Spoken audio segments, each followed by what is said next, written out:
Le champion du monde en titre de mémorisation a réussi à défendre sa place lors des championnats du monde à Guangzhou.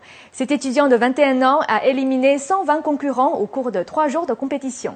Cette discipline demande une mémoire hors du commun, mais aussi beaucoup de rapidité et d'endurance. 300.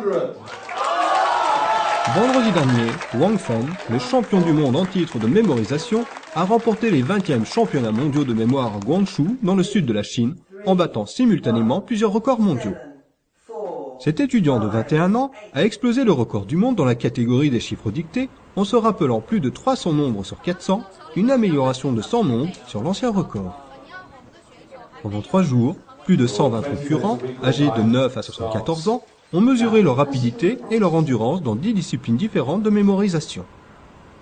Parmi les défis, les concurrents ont dû mémoriser 30 paquets de cartes en 1 heure, 3500 nombres binaires, 400 nombres dictés à 1 seconde d'intervalle, associer plus de 90 noms au visage correspondant et mémoriser un paquet de cartes à jouer en moins de 30 secondes. 4, 8, 2, 8, 9. Selon Dominique O'Brien, 8 fois champion du monde, la compétition devient de plus en plus rude.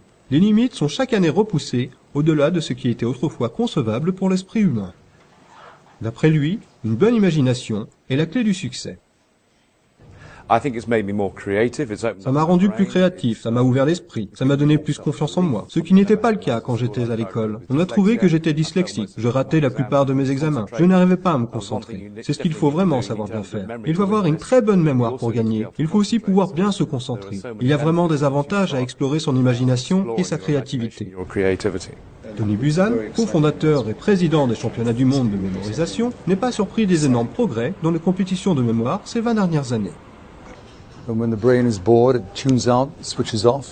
Quand l'esprit s'ennuie, il se débranche, il se met en veille et s'éteint. On nous apprend à ne pas rêvasser, on nous apprend à ne pas faire de commentaires imaginatifs en classe, on nous apprend à s'asseoir et se taire, alors que la mémoire a besoin d'imagination et de pouvoir faire des liens et des associations, de faire de l'humour et d'être joyeux. C'est là qu'il apprend et se met à fonctionner.